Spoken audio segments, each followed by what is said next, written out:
Dire team ban. Radiant team ban. Dire team ban. Radiant team ban. You have 5 seconds left. You have 5 seconds left. Team ban. You have 10 seconds left. You have 5 seconds left. Dire team. You have 5 seconds. You have 5 seconds left. Weaver. You have 5 seconds left.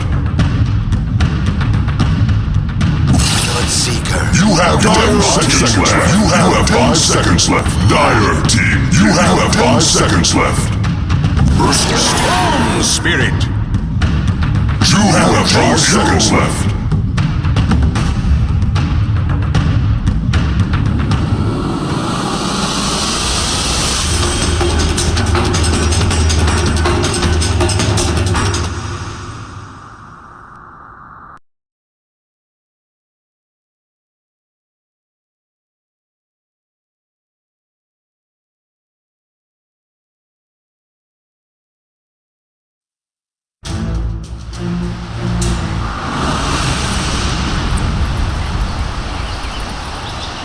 Of the time, the team with the better tower wins.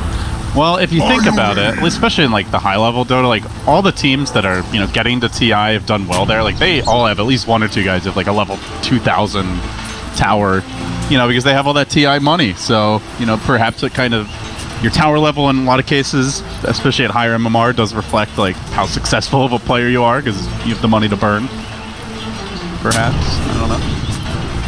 Yeah, you see a lot of like the Chinese players, the China stacks, they... Maybe has like a level 2500 tower or something. Yeah, I've seen like 15k compendiums. Experience. You see that, and you're just like, well, we lost. That's it. Pack it in. Those are the whales. That's who Valve is going for. Oh, he's sitting on board, actually. What a guy. 30 seconds. I would not have done that, I totally would. I don't blame you. FNG is just a bro, trying to help out his Storm player. Yeah, he even gives people, you know, free hairstyling tips upon request. I feel like every interview I've seen with FNG, at some point the interviewer asks, like, what is your secret? Why is your hair so luscious? If I wanted anyone's hair in Dota, it would definitely be FNG's. Would you scalp him just to... The battle begins! I like FNG. Slap that hair on your head? I don't want to scalp him. Just like if you I just had, want the hair. Yeah, if I had the ability to just have his hair, I would have it. I wouldn't like... Kill him for it. I wouldn't kill him for it. Alright, well then clearly you don't want the hair badly enough, Andy. I mean, I'm sorry, but you're not committed. Badly enough to make a drug that can let me travel to the future. I haven't gotten to see the one with you and Ted, but I heard it's good. They aired it earlier. Yeah, I saw that it had been released, but I will watch it after this game. I'm joining you guys. You know, I'm running pretty low as well. We got to stick together. Yeah, that's all. We only have each other because all the non-baldies, they don't treat us very well. Don't understand. So, alright, let's talk a little Dota at least. I guess we have to. This is going to be the Bloodseeker mid for Nyx in the end. He's getting dual lane early here though. FNG wants to give that Storm a good start. M19 did go full aggro try with the Veno, so incredibly annoying tri lane. Not particularly good at catching the Weaver, but man oh man can they make his life miserable anyway. And then that does leave their Bristle in the offlane 1v1 against an Ursa. Probably one of the few heroes that can actually really do well against a Bristle as a melee hero. Yeah, you just walk at him. Bristle can't do much. You're going to be out of mana because you want to spam quills to get your creep kills, and then LTW just buys a stick and says, okay, I'm going to be able to overpower you pretty much whenever, and just run at you and stack those Fury Swarms. Iceberg. Get pressured a little bit by Misha here, but we'll dodge away from that gank. I mean, the one annoying thing about Bloodseeker is his base damage is quite good, and then you've got the Blood Rage with the Quelling Blade. Like, it's pretty hard to last hit against him. At least at this stage. Yeah, it is. It's very hard. Especially, a lot of it is dependent on how well the other lanes do. Like, if LTW can keep the Nyx and the Bristleback at, like, low lane. Oh, they found the ice cream cone. Nightscore in all kinds of trouble now. Galled up, slowed down. He ain't going anywhere. They will get that first blood. First blood. You cannot leave the tower if the clock works in the neighborhood or you will be dying. So quick first blood here from 19. I mean, on paper, it's a draft that really needs to have a good laning stage because they don't have great solutions for the Storm. Or necessarily, well, mainly the Storm later on. But even the Weaver, potentially. But they're off to a good start, Andy. Yeah, keeping BCC kind of low health too, just giving more benefit to Nyx. The more levels it gets, the more he's able to get from his thirst. You've got an Ursa versus Bristle matchup that's pretty favorable for them. The Storm is the one hero having a really good time, but they're also committing 2 to secure his early farm. So if they can win this bottom lane, and they're already winning the top lane just by nature of the matchup, then M19 called a successful laning stage for them. We'll have to see what happens when the Bloodseeker is 6. He wants to make like a super early transition into being able to get killed. Because prior to having time-lapse, and even honestly after you have time-lapse, it can be... The rupture still persists, right? You can get the health back. No, you still take damage too. So what happens is you get the health back as if you normally time-lapse, but then you take rupture damage based on where you were. Based on where it moves you to. Yeah. Okay. Gotcha. It's a really weird interaction. And it's the state of rupture still persists on your hero. Yes, can't get rid of it. Annoying. Good argument for a Linken's, perhaps. Longer. Yeah, it's a natural Linken's carrier anyway, so I don't think he'll be too blessed by having to buy it. No real pressure on the tower yet. Tower is under attack. Meanwhile, top lane, Linken, you'll miss it. LTW going ham as the Ursa gets that solo kill on Bristle. Well, that feels good. So many games we play against the Bristle and he just is unkillable. He's up in your face, but Ursa, one of the few that can take the fight and the pain to him. I guess the one thing about M19's lineup is even though their lanes are super strong, they... this is a sign. But yeah, their lineup is not really great at siege. I mean, I guess they have the Venno, but the Venno's in a tri-lane. The one thing about that hero being a 3v2 or a 3v3 is that you really do want the levels. Yeah, and he's not going to get them bottom. Although, right as we say that, they have rotated the clock off the lane again, so I guess we'll do a bit better in that regard, but you're still not getting really any pulls bottom, so it's still a dual lane. As Misha sweeps in onto Iceberg, does have that battery assault. Iceberg could be in trouble here. Tries to slow him down, but is going to get caged up on the high ground. Nyx, no, not able to follow this one up, getting zoned out by FNG, who even gets the carapace done. Now Iceberg wants to go back in on Nyx. The body blocks are there. Just has to hit this impale. It's tough to do, though. Good jukes by Nyx. Out-Nyxing the Nyx down the stretch, and FNG now has to back away. I think he could have gone for that kill. He had stick charges. Could have walked in there, bopped him a few times, get more damage from the thirst, and killed. You mean on the Storm when he went onto the high ground? No, I mean on the Nyx. Okay. Because the Nyx had no mana. He couldn't have even carapace at that point after he threw out the stun, but I guess it's just better to play safe than potentially give away a kill. Man, Iceberg is actually owning. I mean, sure, he had a support in his lane for a little while, but the Bloodseeker did as well. A support came mid, started hitting people, Misha applied a little bit of harass. This Storm is getting an awful lot. In a really good Storm game, I mean, there's nothing to deal with him. Yeah, Rupture is not really that good. There's no setup for Blood Right unless they, I don't know, just get a Yules or something. Yeah. You can make him use his mana if you Rupture him, that's the one thing. Because you can, like, Ball Lightning, obviously, instead of walking, but you do waste it. It's more of a nuisance for Storm than I think an actual problem. Alright, well, let's see how the teams transition here as the lane stage continues. Ursa grabbing his phase boots. Keep checking out the Bristleback stack situation. Does have a double stack. One Ancient Camp, none at the other. BZZ for now. Struggling a bit in the farm department, but you know, when you see the Venno pick, it's often like, alright, he's just gonna really pressure the tower early. So far, hasn't managed to do that too much. Mostly just kind of being annoying here with these side pulls. Because of his catapult wave now. But he's able to hold that tower healthy. And now wrapping around, looking for the Funnick flank, but FNG whips the stun again. He has struggled to connect on those today. Now he's going to have to TP out. Just one Gale and he's gone. That is going to free things up for Misha. Gets onto Vangsword. Better Assault prepped up. Rupture comes through. They bring in Nyx, and that is a very dead Ancient Apparition. One swing of the claws, and down he'll go. Good news, well, it is your 5 position support, but it's still early pressure now from M19. They do have 2 points of liquid fire. They want this tier 1, and I do not see Team Spirit defending this. Yeah, level 3 Plague Wards. It's gonna take a while, but Radiant's bottom I think tower they is actually under steal the attack. tower. In the meantime, There is little though, it can it does do. take a while. And Iceberg's gonna be able to pressure the tier 1 mid, so I don't think that even if they do ultimately kill a tower, that it's gonna be a huge deal for Spirit because they're gonna be getting a huge amount on mid. They want Nyx. Structures are fortified. FNG looking for him, but Radiant's bottom tower is real under Nyx attack. going in as this Bloodseeker. Good zoning tactics by him. Meanwhile, Storm cutting the wave in the mid lane, but LTW there to reduce that pressure. There is little it can do. Looks like this tier 1 is going to drop. Last hit to the Bloodseeker. No, actually the Funnick. He now has 600 gold to work with. Already has the Aquila, the wand, so we'll see what the Veno's build is this game. I mean, Andy, there's been like a few different styles of Veno. There's been more of like that physical DPS. We've also seen the caster Veno. Those are probably the two main ones with the early Veil pickup or potentially the Hurricane Pike as an alternative. Is there a particular Veno like itemization you prefer this game? I think Pike is core, just because the attack range is nice. You do eventually get the 75 damage balance and benefit from the attack range.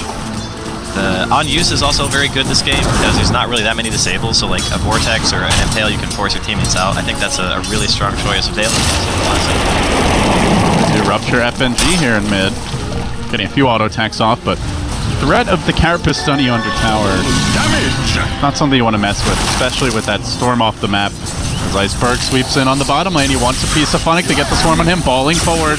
Does not have a point in the Electric Vortex, but he's got the damage, gets the Funnick kill. He can chase on the Muriel here. I don't know if the Storm has quite enough mana to go for that kill, especially not uphill into a Shrine. BZZ is scouting him though. Muriel's moved past the Shrine, and they are going to commit forward. Big Ball Lightning lands there with the Fall of Remnant. He needs 2 more auto attacks to get this kill, and he will do so. The Blood Right? Oh, maybe gonna punch him on the way out. Turn, stands his ground, gets a good bit of damage onto the Clockwork. Hasn't finished Misha off though, stays alive. They lose their Storm for this. Only getting the twin head there at the end. That does not seem worth it at all. Maybe if BZZ can find the next kill. That's the time lapse still. Walking into the Blood Right, juking out of it. Will end up surviving. Unfortunate death on the Storm, though. I guess in the end it is a 2-for-1 there, but still, could have been a 1-for-nothing. Yeah, I think, you know, when you have that kind of situation where you're getting the bonus skill, it's very easy to kind of develop the tunnel vision and say, okay, I can definitely get this. But nice reaction from M19. They kind of gave him the pincer, collapsing from not doing the Shrine. We're going to set up on this mid lane. Big jump forward onto the clock. Instantly taken down. Can't miss that Impale. FNG making the plays. Now the point booster ready for Iceberg if he wants to snap it up from the shop. Is under attack. All the while, Bristleback is getting a little me time. He's grabbed the Vitality booster. They now have, I believe, a quad stack for him to farm. So it's a Bristle who's going to catch up nicely. It's a Storm who's getting out of control. They're looking up for Team Spirit as this laning stage tips towards the tail end. FNG trying to TP out, but a good ice path prevents it. M19 do strike back in the mid lane. They'll get a kill there on the twin head. But still, they're not killing the Weaver. They're definitely not killing the Storm unless he wants to go on them. And they're ignoring the Bristle. Like they just say, okay, Phobos, you got a Vanguard. We're not even gonna go with that lane. We're gonna let you free farm. Yeah, it's a bit concerning if you're an M19 fan to say the least. Big jump in by Iceberg, and manages to juke away from the majority of Nyx's damage. Now he balls in one more time. He's out of mana. He has the regen rune bottled up, and this is space created as the Roshan has been tempting cold feet there, though. He's going to lock the Earth in position, bringing him pretty low. And Storm's threatening to go in with that regen rune. He can make a huge committed jump here. Will he get there in time? They want to get out. LTW, he's afraid. And as well, he should be. Is the Roche low enough for a snatch to be attempted here? Team Spirit might just walk in with the Bristle. I think they can threaten for this. They also have the Swarm.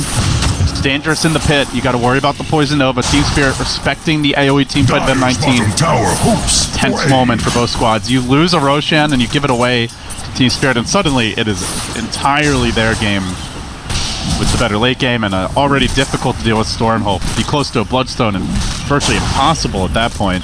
So they play it safe here. They're going to pressure the lanes instead. Ideally, you'd love to take down the tower mid or top before you go for the Roche. Try to limit this map control Spirit if possible. Yeah, and even more to your point about the Roshan, it's an Ursa lineup. So if the Ursa is not getting Roshan, that feels super bad because he's not naturally a good objective hitter. He's more of, I kill the heroes, and then after I kill the heroes, I get the building. And a lot of the time when you do that, you have to dive. And you're probably going to die, and you really want to be the meat shield for your team, but if you don't engage, it's quite scary to do that. Dire's top tower. I think M19 actually dodged the ball Mortality. there. It's a pretty risky Roche to go for when the tier 1 is up top and mid and the shrine. Dire's top tower is under attack. Dire's top tower. Tower top will be denied. Well done with Its the Plague power Ward. is now without an owner. Still though, tower down for Team Spirit. They'll be happy about the map control they've gained there. Now they're going to go for their Ancients, which also means they'll be near the Roche pit. Maybe, yeah. Phobos thinking about it. Gonna find the right time. Does have to be careful against the Bloodseeker. Not to get too low here. But it's all about this Roshan dance now. There's an illusion in the pit. The Plague Wards get planted down. M19 are going to go for it again. They can set up with the Veno around the pit before they commit too hard. That's going to make it much more difficult to engage. These bashes, though, are making LTW a sad, sad bear. Dude, there's no way they can do it. Like, the A has 6. If he throws an Ice Blast in the pit and the Ursa gets a little bit low, he's just dead. And there's basically no control for Iceberg, so he can just jump in there when the Roche is low and probably snatch the Aegis, if not get multiple kills out of it. Funnick moves in, has the Poison Novas, just flops it on Phobos. Not sure about that. Now it won't be available for the impending Roche fight. This shows the desperation of M19 to grab this Roche. Funnick trying to keep the vision here with these Plague Wards. Scourge, the Ursa moving in, but the Ice Blast comes through. LTW in a lot of danger as the Storm falls into position. He's low, likely to fall. The Ice Path is there, but one more Remnant is going to bring him down. The Roche almost falling now. They get the bash on Funnick. Roshan, apparently a secret operative for the squad of Team Spirit as the Aegis hits the deck. Nyx will get the last hit. The Roche kill also going the way of M19, and they get the kill on the Storm. Oh, salvage perhaps, but they've lost 3, make it 4. Not ideal. Round 2, also going to be painful for Nyx. Bloodright gets dropped, but 3 are on his heels. The Carapace comes through, and that means the Bloodseeker down as well. That's 5 deaths, including the Aegis. All of that just for a Storm. They got the Roche. Gold, but not worth. Yeah, that was a disaster. I didn't really think that they were going to try to go for it because they always have the Vortex in the pit. They have vision all the time, Team Spirit, and as soon as they see that the Ursa's getting a little bit low, they do the Ice Blast, the Storm commits, and the Ursa just dies. Like, he has to pop his ult to make sure that he can deal the damage to Roche fast enough to get the kill and to stop the damage from the Ice Blast, but yeah. They really forced it there, Andy. I think they're, like I said, I think they're feeling a little bit nervous. Like, they needed to get that objective in order to reach their win condition, but I mean, getting the Roche and getting the Aegis is the only silver lining. Oh, FNG is on the move now. He's got an opportunity here, setting up. Nyx and Funnick, fairly tanky. Misha rather, a bit easier to take down. Storm is even moving into position. Iceberg close to that Bloodstone, and it's going to make it move now, balling forward, but the hook's there to counter-initiate. Doesn't seem to matter. All the pushback, beautifully done. Still one more Remnant forward, or rather, Ball Lightning forward, and they do get the kill on Nyx. Now the follow-up, BZZ deploying the Swarm, looking for Misha as well. He's going to dive towards the base. Big commitment here from the Weaver. Is he going to get this clock kill? No, not with the Shrine. Time lapse is out. See you later. Now FNG on the run, has the Carapace, activates it a bit prematurely, so LTW can just time it out, get the clap off, get the kill. Still though, Storm will survive. That is now Bloodstone time. 700 gold in the bank. Storm is up about 2,000 gold at 15 minutes. He is all of their advantage and then some. And this is a Storm game, so life is quite rough for M19 now. Yeah, the sad thing for M19 right now is the fact that the Veno is so poor. Like, he's only got Veil right now. I mean, Veil is a great item on Veno, no questions, but when you have a tri-lane, you kind of want your Veno to be, you know, sitting atop of the net worth, not like contesting middle of the pack with your other heroes and then the cores and the team that you tri-lane against as well. So, what do you do now if you're M19? You tried to force the Roche, it didn't work out. Storm is pretty out of control. I'm looking for more. Hold that thought as isolate Misha. Go splat. Yeah, like how do you salvage this game, man? Maybe wait for the Bloodseeker to get BKB. I still think that, you know, prior to BZZ having items, he's rushing the Fusel right now, there's going to be a really good window where you can punish that hero in particular. And if you have BKB, then you can run down Nyx, you can run down A. Bristle and Storm are always going to be a problem, but to some degree their lineup it really did need to do a lot better in the lanes, and it really needed to get the first push. That was like 2 criteria that were very, very important for them to meet that they just haven't. So it's, as you've already said, it's definitely a rough game right now. Long study. And nobody's really farming that well. The Bloodseeker did go for Midas, but even so, he's nowhere near the Storm in terms of net worth. The Bristleback is pulled ahead on the back of those Ancient stacks. Bottom again. They are looking for more Iceberg in position here bottom. The Ursa does force him on his heels, fall away. He's going to apply this kind of pressure whenever he chooses. FNG is there in position as LTW chases forward. They're going to plop down a sentry. Iceberg does get hooked, but he falls his way out of it as Misha was connecting on the hook. Manages to dodge out of an ice pad too. The Ice Blast comes over the top, debuffing Misha. They have the damage to bring him down. Phobos turns his back and the Quill stack up. Quill after Quill after Quill. They just need a little more damage here from Iceberg to get the Nyx kill, to get the LTW kill. He hasn't gotten any of them yet. Oh, this could be bad for the Storm. He opts for the TP out in the end. FNG wants Nyx so bad. He got the urn on him, but I'm not sure it's enough to kill him off. He manages to tap that shrine. He will survive. Somehow FNG fails to get the kill, and now Funnick will be brought down with BZZ coming in for the late flank, but they got the Bristle. They got the Nyx. Not too shabby for M19 in the end. That could have been a disaster. Like, if that hero dies in the Bloodseeker, Iceberg kind of hesitated on his last ball lightning. He just assumed that the overload plus the auto was going to be able to get the kill. So then he realizes after the fact that it didn't actually kill Nyx, and he falls again in the greedy sense to try to find him and get that one extra hit off to make sure that he dies and he gets a Bloodstone charge. But as soon as that happens, he gets an Ice Path to the face, and he's standing right next to an Ursa.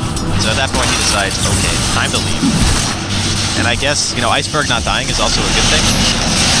He still is sitting highest in the network by a pretty wide margin. In fact, all 3 of their cores are ahead of the M19 cores. Yeah. The only hero who's behind on Spirit is the Internet version.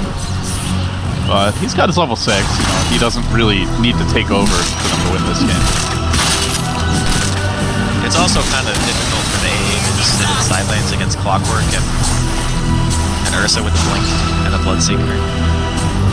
You're just going to be forced to like TP back to base all the time, or you're just going to die.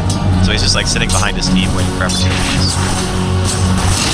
Are really trying to force it here. They get the Rupture off on Phobos, but he turns his back. He's just so damn tanky that he just keeps on walking through this Rupture. Yeah, right, Nyx, he says, and now gets the stun. Good initiation. Ice Blast coming through the pole. Ice Blast will connect, and now Iceberg should be able to net a kill here on Nyx. Goes for the TP out. No, maybe not. We'll TP away. Takes it home. Probably survives through this Ice Blast, but it'll be very low. The Ursa not so lucky, though. He's been brought down. That's 2 more Bloodstone charges, up to 16 on the Storm. Tower is under attack. Almost a charge per minute.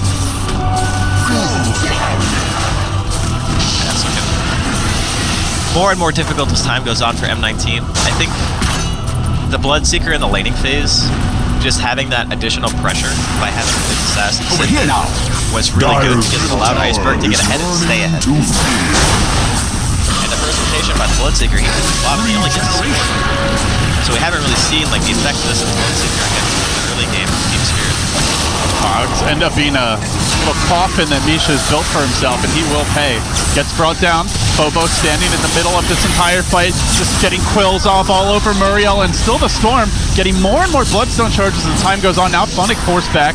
They've gotten 3 kills. He does get Gale, but hey, that's what Ball Lightning is for. At the same time, he's balled directly into the Ursa. He could be in danger here. Iceberg may have the Bloodstone tonight. Yeah, he knows. Cuckoo. The only way out of this one, but an instant respawn for him. He's back in the action. Still killing the Storm is a desperately needed turn of positive fortune for M19. Yeah, the Bloodstone charge is going to eat down this match. Deny or not. Like, sure, you would like to kill, but the mana regeneration of the Bloodstone is what enables Storm to beat Storm. That's for me. And now they're going to have to wait for... Oh, that sentry that was planted earlier. Very well placed as FNG could be in danger here, but he gets off the Carapace. Oh, Gale. Not going to hit him, actually. He's so low that the Bloodseeker does have vision, though. And with that, reinforcements arriving. Phobos locking on to Muriel, charging into 4 heroes. The great setup. The Ice Blast comes through. They go pop. Quick double kill. Team Spirit looking for more. Could threaten to dive this tower. And that is pretty scary when you commit so much to a Nyx who's entirely on his own, but Spirit their ability to close the gap is unparalleled. That was a really nice play from Iceberg there. He falls in, sees that the Ice Blast is coming, knows that it's going to kill the Jakiro regardless of whether or not he uses the Vortex, so instead, even though he was previously attacking him, switches targets, pulls the other hero in, ensures that the Ice Blast hits on both, gets both kills, credit for that, Bloodstone. They've just been playing a really solid Dota game. You can't say that M19 haven't played that well, it's just their heroes have very kind of harsh limitations. Until the Bloodseeker gets BKB, walking into the middle of the team fight is really hard. We saw how ineffective Rupture can be against Bristle. He just walked away. Like, he just said, yeah, whatever. Bristle back He works. basically took, like, the entire Rupture duration just running and was fine. Between. I think you kind of have to Rupture the Weaver every fight. Like, that's the only hero who really suffers from it. We did see them take down BZZ in the lane fight previously.